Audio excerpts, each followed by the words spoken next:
Divers points de grammaire avec Le Petit Prince, écrit par Antoine de Saint-Exupéry.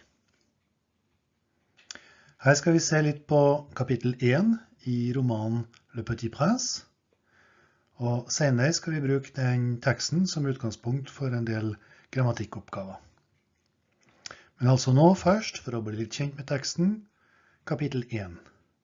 God fornøyelse. Lorsque j'avais 6 ans, j'ai vu une fois une magnifique image dans un livre sur la forêt vierge qui s'appelait « Histoire vécue ». Ça représentait un serpent boa qui avalait un fauve. Voilà la copie du dessin. On disait dans le livre, les serpents boa avalent leur proie tout entière sans la mâcher. Ensuite, ils ne peuvent plus bouger et ils dorment pendant les 6 mois de leur digestion. J'ai alors beaucoup réfléchi sur les aventures de la jungle et, à mon tour, j'ai réussi avec un crayon de couleur à tracer mon premier dessin. Mon dessin numéro 1.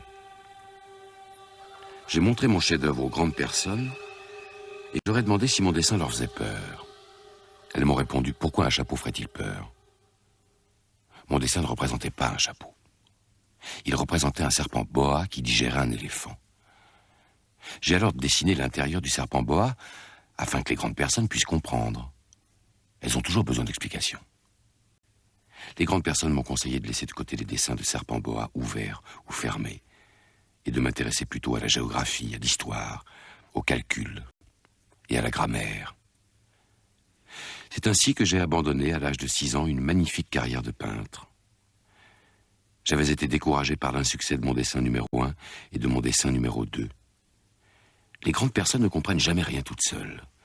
C'est fatigant pour les enfants de toujours et toujours leur donner des explications. J'ai donc dû choisir un autre métier et j'ai appris à piloter des avions. J'ai volé un peu partout dans le monde et la géographie, c'est exact, m'a beaucoup servi. Je savais reconnaître du premier coup d'œil la Chine de l'Arizona. C'est très utile si l'on est égaré pendant la nuit. J'ai eu ainsi au cours de ma vie des tas de contacts avec des tas de gens sérieux. J'ai beaucoup vécu chez les grandes personnes, je les ai vus de très près. Ça n'a pas trop amélioré mon opinion. Quand j'en rencontrais une qui me paraissait un peu lucide, je faisais l'expérience sur elle de mon dessin numéro 1 que j'ai toujours conservé. Je voulais savoir si elle était vraiment compréhensive. Mais toujours, elle me répondait, c'est un chapeau. Alors je ne lui parlais ni de serpent boa, ni de forêt vierge, ni d'étoiles. Je me mettais à sa portée. Je lui parlais de bridge, de golf, de politique et de cravate.